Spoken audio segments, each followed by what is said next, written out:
Mellow Mushroom, I'm a big pizza guy, so I like their pizza a lot. Got it for the whole staff, defensive staff a couple nights ago. And but yeah, there's several restaurants that I like. But I also learned this.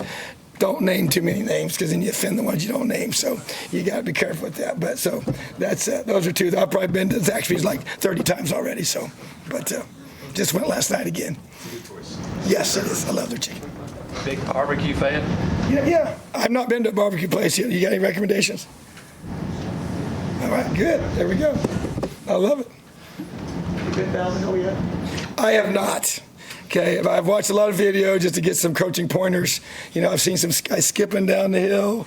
I've seen some guys when they jump on the little, that looks a little problematic. So I got to prepare for that. But I've not done it yet. So, but I will definitely take some practice reps this summer.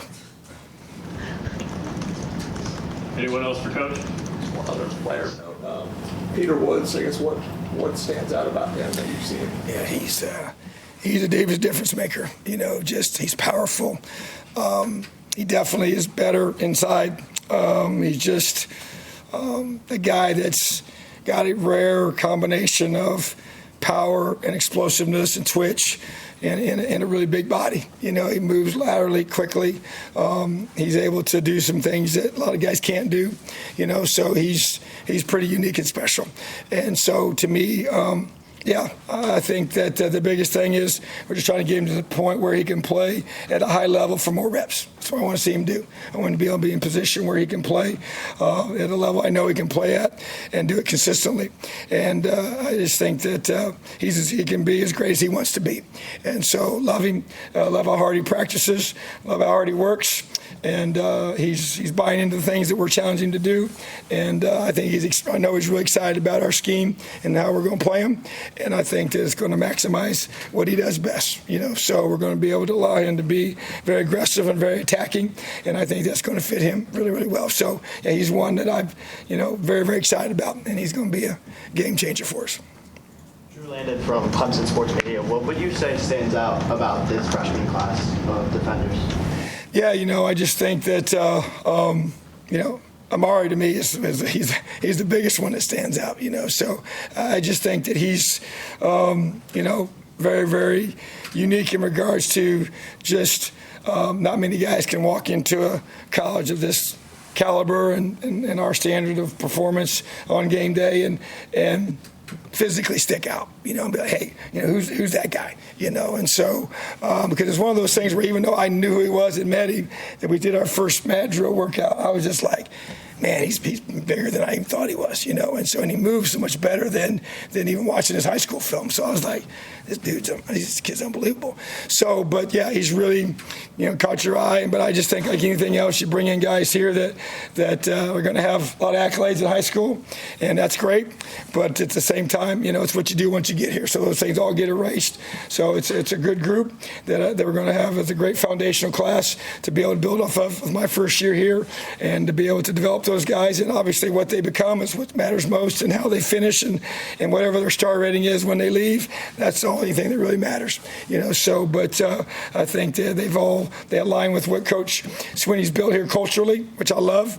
And it means you get guys here that are here for the right reasons, and now you just got to develop them as a staff. That's what we're going to do.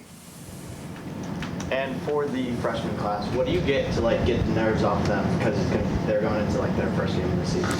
Yeah, that's one thing. It is challenging. We don't have preseason games. I know coaches we've talked about it as a staff. We're definitely one of the unique sports that doesn't do that. So these live reps, situations, even the spring game. That's why it's important, I think, to be able to have that environment for our guys. I know some people are doing different things with that, but for us to still keep doing that, I think it's important to be able to get them in that environment to play in front of a big crowd in our stadium. I think helps kind of get some of those nerves out a little bit, because at the end of the day, there is no opportunity before LSU game to be able to get that out. So, and I just applying pressure to them, during the workouts and making it hard, because it's one of those things. Once you get into the games, the crowd just kind of, the noise is there, but the crowd just kind of disappears. You just play ball. You're playing ball, and it's the same way for coaches, So, but I do think that you get them mentally and physically tough to where they're just playing the next play, not worrying about what's going on around them, is just part of the maturing process. Is this a different challenge for you than at Penn State? Because they were already... It's different, yeah. So, Yeah, Penn State was unique. You go in there and you got a defense that was, top 10 defense and already, and that was, unique challenge in of itself. But great opportunity. Love my year there. Great players, great coaches, great season that we had. And then you come here and you have a place that has been at an elite level and then has a year that wasn't, and even you kind of see a little bit of a last couple of years probably where some things even just statistically weren't matching up, and it kind of really showed itself this past season. So yeah, you got to rebuild confidence. That would be a big difference from going there where there was a ton of confidence that those guys already had, and here you don't have that. You don't. You just call it what it is. It's not there, and it's it's one of those things where you can see it in the guys where you make a play, but then if they don't make a play, you can see an immediate difference in the demeanor. So that's what we got to really work on. To me, is you have to get them to be able to, have we just don't blink. Nothing phases us. I don't care what it is. There's nothing that anybody can do that can have any negative effect on us unless we allow it to. And so that's why I'm spending so much time building that. And you build confidence through have a system that they can believe in, that's simple enough for them to execute and learn, and then have success in practice. And just praise the heck out of them when they do it right, hold them to high level of accountability when they don't, but just keep teaching them. And that's where there's a relentlessness to your approach that I think builds their confidence, because they often have to know and understand that, hey, it's about the next play, not the last one. And so I just think that that's probably the biggest difference.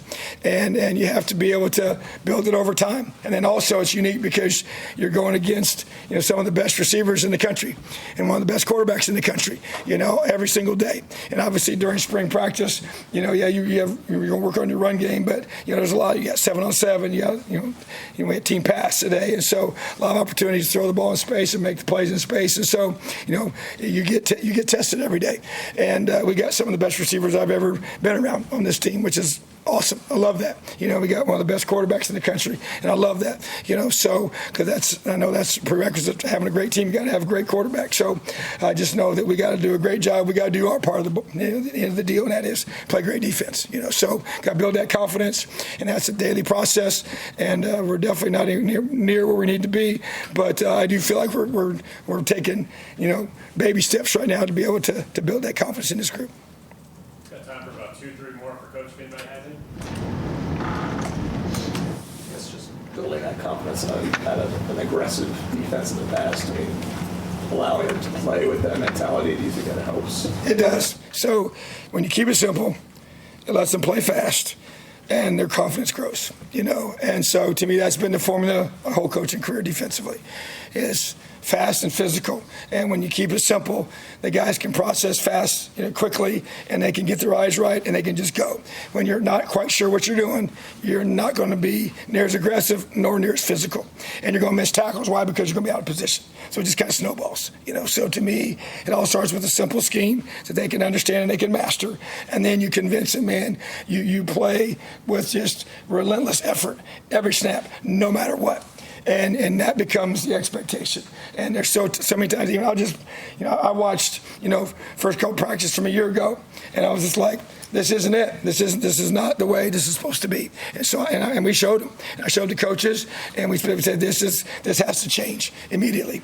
And so to me, that's where the energy and the effort and how hard you're going to play, that to me is non-negotiable. So getting that set, that's the standard expectation. If a guy doesn't meet it, then he's held accountable for that. And that's why your post-practice things are going to be every day until we get that figured out. And so I'm never going to let up on that. And then the mastery of the system, that obviously takes time. Like I said, we do installs. We only did 5 calls at a time. I mean, they were shocked that we only had 5 calls in day 1 install. I was like, that's it. That's what we're going to have. And so you get those, and you master those. You go to the next, you just keep stacking. So, but I just think that's the formula, and they got to buy into it. We only got 15 days to do it for practice for spring, but then you lay foundations. You're going to be able to reemphasize those during the summer, and all the things we're going to do that. A lot of those player-led opportunities, and then training camp becomes massive. And then you got a race to kick off to be ready for game 1. So we got a lot of work between now and then, but that's where we're at. That's what we got to keep doing. You went back and watched pass. Oh yeah. So what was it? You said you effort. You just that. Not to the standard. How you finish. every snap, no matter what. Yes, every play. Yeah, so just demanding it. And then just proper finish. And that's just going to be, it's got to be a bulldog about it. And so, yeah, because I wanted to know exactly, what I had to, address. So. Take one more for Coach if anybody has it. Coach, if you were able to build like a perfect Tom Allen certified like perfect player, what traits would that player have? Would you say?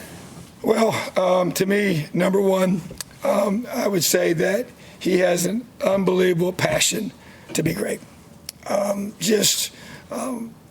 Throw out all the physical traits. When you get a guy with the right mindset, so I believe our mindset drives our own expectations and beliefs about ourselves.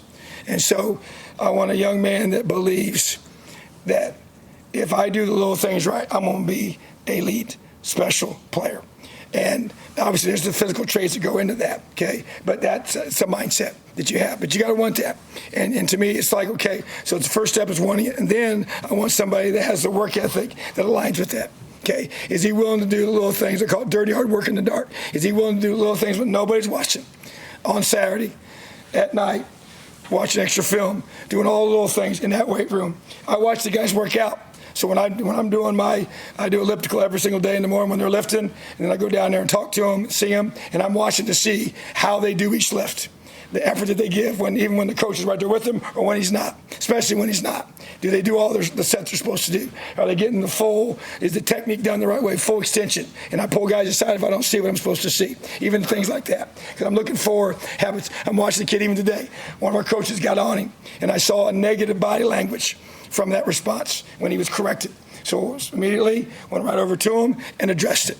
And so, but that to me is, I want a guy that, like I said, he wants to be great, but then he has the work ethic and then the proper response when he's challenged. And so those things, and at the end of the day, I think it's just a guy refuses to quit.